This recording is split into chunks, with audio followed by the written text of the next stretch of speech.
اچھا روزے کا تصور کیا ہے؟ روزے کا تصور صرف یہ نہیں کہ صبح فجر صادق کے طلوع سے لے کر غروب آفتاب تک انسان کھانے پینے سے رک جائے.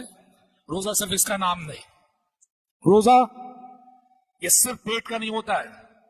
روزہ آنکھ کا بھی ہوتا ہے, روزہ کان کا بھی ہوتا ہے, روزہ زبان کا بھی ہوتا ہے, روزہ ہاتھ پیر کا بھی ہوتا ہے, روزہ فکر کا بھی ہوتا ہے, خیال کا بھی ہوتا ہے, دل کا بھی ہوتا ہے, دماغ کا بھی ہوتا ہے, جسم کا بھی ہوتا ہے, روح کا بھی ہوتا ہے. ایک ایسی عبادت ہے روزہ جس میں انسان اپنے ظاہر و باطن سمیت محو ہو جاتا ہے.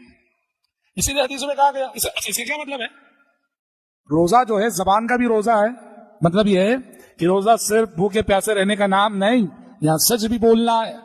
روزہ رکھ کے جھوٹ بول رہے ہو تو تمہارے روزہ رکھنے کا کوئی فائدہ نہیں. روزہ آنکھ کا بھی ہے. روزے کی حالت میں تمہاری آنکھ کو کسی غلط منظر کو نہیں دیکھنا ہے. روزہ کان کا بھی ہے. روزے کی حالت میں موسیقی میوزک نہیں سننی ہے, وہ تو کبھی بھی نہیں سننی ہے. روزے کی حالت میں زیادہ نہیں سننی ہے. روزہ فکر و خیال کا بھی ہے کہ روزے کی حالت میں کسی گناہ کی پلاننگ نہیں کرنی ہے, کوئی غلط بات نہیں سوچنی ہے روزے کی حالت میں. روزہ اسی عبادت کو کہتے ہیں جس میں انسان اپنے سارے وجود سمیت ہو.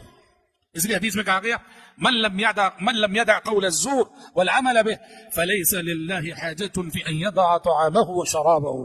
جو شخص روزہ رکھ کر جھوٹ کہنا نہ چھوڑے, جھوٹ پہ عمل کرنا نہ چھوڑے, فليس لله حاجة في ان يضع طعامه وشرابه, ایسے شخص کے بھوکے پیاسے رہنے کی اللہ کو کوئی ضرورت نہیں. تو محترم بھائیو, روزے کا اہتمام کیجیے.